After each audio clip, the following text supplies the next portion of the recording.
14:20 in the morning for this January 12th, 2023. Thank you for letting us be a part of your morning. We're still making a go over. Anyways, today's show is brought to you by Manscaped and manscaped.com. Use promo code 1420SCAPE at manscaped.com for all your personal grooming needs today and get yourself 20% off and free shipping. You guys know the trick by now. Anyways, before we get rolling on today's show, I want to say congratulations to a friend of the show, Jim from the Fan in the Van podcast. Great show. He surpassed the 8,000 listen mark last night at some point. Congratulations, Jim. I don't know how you don't have 8,000 per show. I listen to your show every time you put one out a couple times a week. You got the new one, Steel Talk, out there, which I listened to yesterday as well. Way to go. Good job on that. This guy, he's got to get a sponsor. He should be on national radio, or it'd be better on Sirius Radio because sometimes he uses some language that isn't quite appropriate for regular radio. This guy is he's great. If you haven't listened to Jim yet, make sure you give him a shout out today and a listen. I'll put his link up on the 1420 account today. Anyways, today we're talking about a little bit load management, something that drives me a little bit nuts, and it kind of ventures off my take yesterday on Edmonton Oilers goaltender Stuart Skinner leaving the team for the birth of his firstborn there. Had a little discussion with Deanne last night about that. She doesn't like my take that I think he should have stayed with the team and she could have had something done a little ahead of time, but we'll get to that at a later day. Actually, we'll talk about that during this show. Anyways, last night, the Toronto Maple Leafs, yes, they won a hockey game last night on a late Mitch Marner goal. They got a good team there in Toronto. This might be the year they actually win a round. I didn't say a cup, but win a round. So there's a chance there. But last night, a guy by the name, their big star, their 60-goal man from last year, Austin Matthews, he didn't play. Some mysterious injury. I think it's load management. Most people do. I don't think it's right.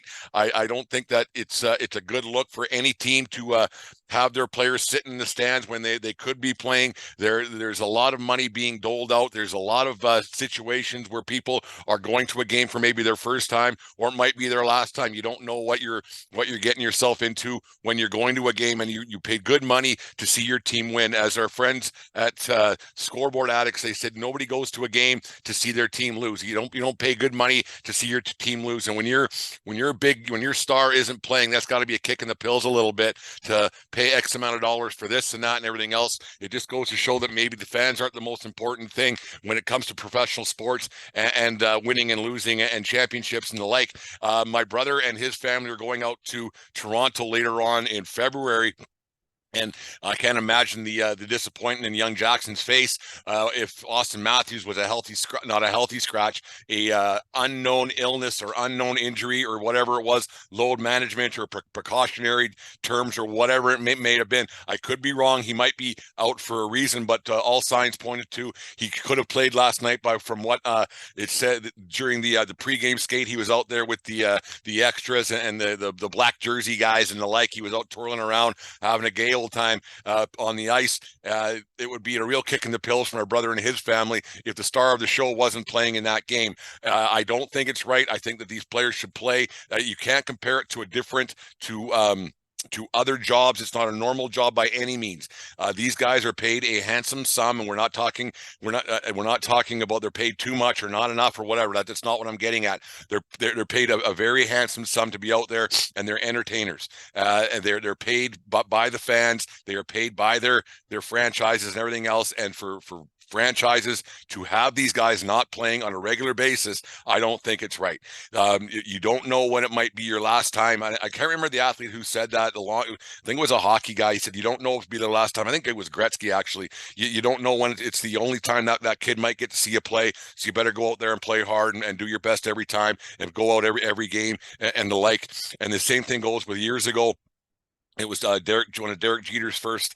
Just always comes back to the Yankees and Jeter somehow. It was one of Jeter's first training camps with the Yankees at spring training, and he was walking, and Don Mattingly, Donnie Baseball, went up beside him and said, "Hey, okay, let's start running a little bit, because you don't know who's watching." And that's something that's getting lost in these athletes today, and I don't understand it. I don't think it's just the athletes. I think the agents have a lot to do with it for this load management and contracts and longevity and the like. It's not a good look at all. It happens a lot in basketball. There was a couple of years back where an entire team basically said, we're not going. Well, we want our stars ready for the playoffs. We want our stars ready to be a championship contender when it's playoff time. I get it to an extent, because championships are more important, and the investment that these owners make to win a championship come May, or come June in hockey, or come October in baseball. The championship means a lot more than some random game in August for the Yankees, or some random game in February for the Toronto Maple Leafs.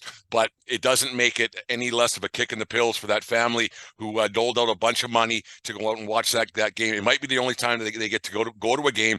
Times are a little bit different for different people, and if you save up a lot of people don't have National Hockey League teams or Major League Baseball teams in their backyard, so going to a game every weekend isn't an option. And if it's a family vacation and you get the opportunity to go, and you want to see Aaron Judge play in a game in August, like, I'd be pissed. Like last year when we went to New York and Judge played, it was great, and he was right in front of us. We were sitting in section 103. It was fantastic. And he's one of the guys you pay to watch. And if he's not playing, it's not good. And I don't know. It's like you see these guys sitting out, and they say, like, these goalies who don't play back to back because of load management, they don't want to play 2 nights in a row. I don't know why this is a thing. These athletes they're trained. Their training is better. Their nutrition is better. The sport science is all better. I don't know why they can't play X amount of games in a row, why they can't finish seasons off, and why they can't play. I'm not like 162 is a lot. I get it, but these sports leagues and these teams, to win a championship, it's a war of attrition. I think it's the right word I use there. But anyways, it's a war of attrition. It's longevity, that you think that these guys know what they're getting themselves into, and it's a part of staying healthy. It's a part of playing every day. If you play more, wouldn't you be like, I know you wear down, but it's part of taking care of your body and taking care of your mind and the like, and going out there and playing every night.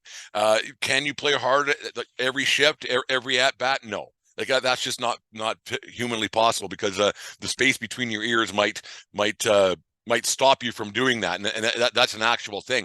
But these guys who just get the odd night off here and there, it's not right. Because that Austin Matthews thing last night, that pissed me off a little bit. He's not having a great season, so maybe some time off, maybe it's needed for the longevity of the team, because the team has not won a round since 04 and a Stanley Cup since 67 or whatever it was. I wasn't around. I'm old, but I'm not that old yet. But I get it that they want to make sure their guys are ready for the playoffs.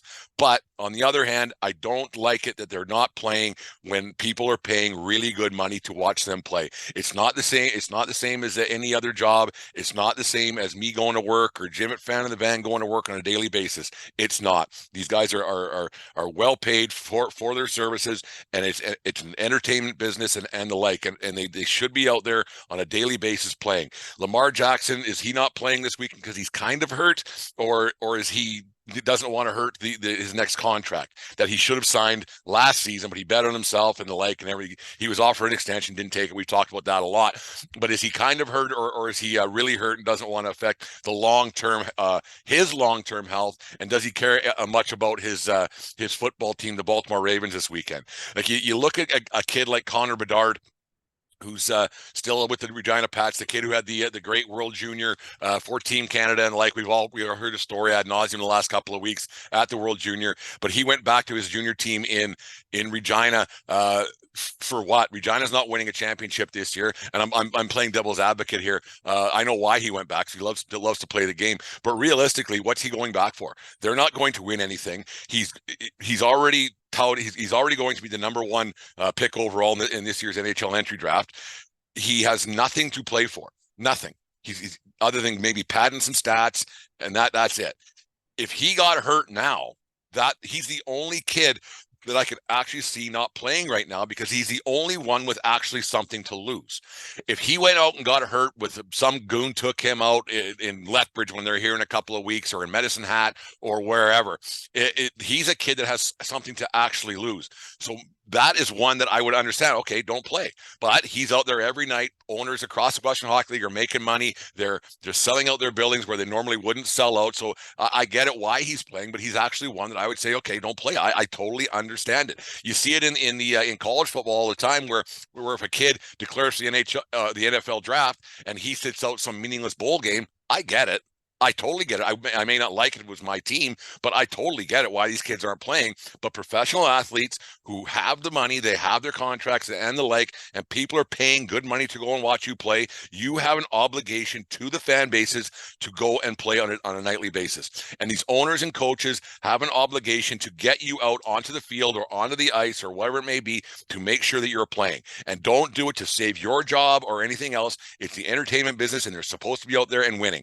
And they're supposed, and fans go to games, as we heard on this Scoreboard Addict podcast, that fans go to games to see their team win. They don't go to see their team lose. So these guys need to be out on the field on a nightly basis, making sure that they give their team a chance to win or lose or whatever it may be.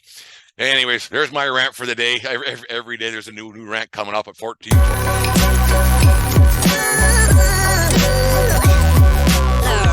The following is a presentation of the Belly Up Sports Media Network.